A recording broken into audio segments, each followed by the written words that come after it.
everybody else have stayed the distance. Will you be supporting them?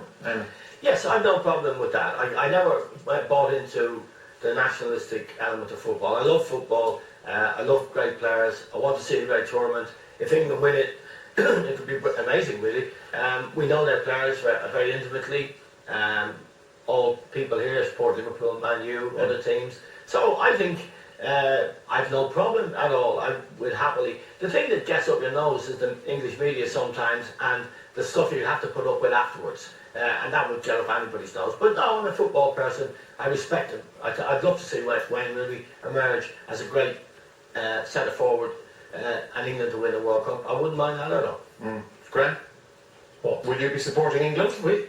My first reaction is that no, I don't want them to do well, but then when you think about it, you know, I've had a living out of English football. I live in England, and it's been very, very kind to me, and I'd like them to do well. You know, I would sort of add that as long as the English press didn't go totally overboard about it, yes. You'll be over here with us weekly. No, I'll be moving over here permanently.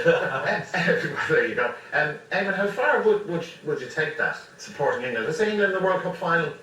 Oh, I think if England are in the World Cup final playing Spain, I'd be up for Spain. Because I think they're a glorious football team. If they're against Brazil, I'll be up for Brazil a little bit because I backed them. Would you put your shirt on it? Would I put my shirt on? No. Would you put that on it? I say. Well, I've no problem. I'd say one thing. So if they get to the final, if they get to the final, I've no problem with that, because there's one thing that we have all in common, us three. We earned a good living in England, and were received in England, and Graham has a tattoo on his bum. It's the Union Jack. that's more detail than I needed. But I'm going to test this out. See, we've got another one here. Another English shirt, 3 lines. If they get to the final, Liverpool red. Yes, no? I'd have problems with that. Have you? My son said, I've got a 10-year-old son, James, and he said to me, Dad, why don't we get some of those flags? Who'd love this? Because, yeah, in England, it would. In England right now, there are lots of the St George's Cross. You buy these flags and you stick them out of your windows. And he said to me the other day, Dad, why don't we buy a couple of flags and put them in the car?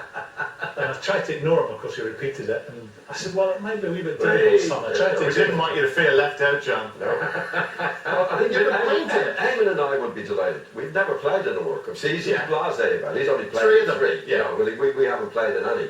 But I'm saying, if you got Eamon at number 9, you know, that's like Rooney's position. I think if we touch and go, we'll bring in the team between him and Rooney. Graham's into Steven Gerrard again, number 4. Yeah, well, that's okay. But I think the contest between number 9 and Rooney and Eamon would be very, very hard for Sapello to decide who to go for. Sorry, John. Can you show me, you're not going to ask me at some stage during our discussion how many World Cup finals I've played? I promise I won't ask it today.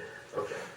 Because Ozzy Arquelis is going to ask you how many World Cup winners' medals you've got, baby. You know what I'd like to ask him? How much he enjoyed his very first game at Anfield.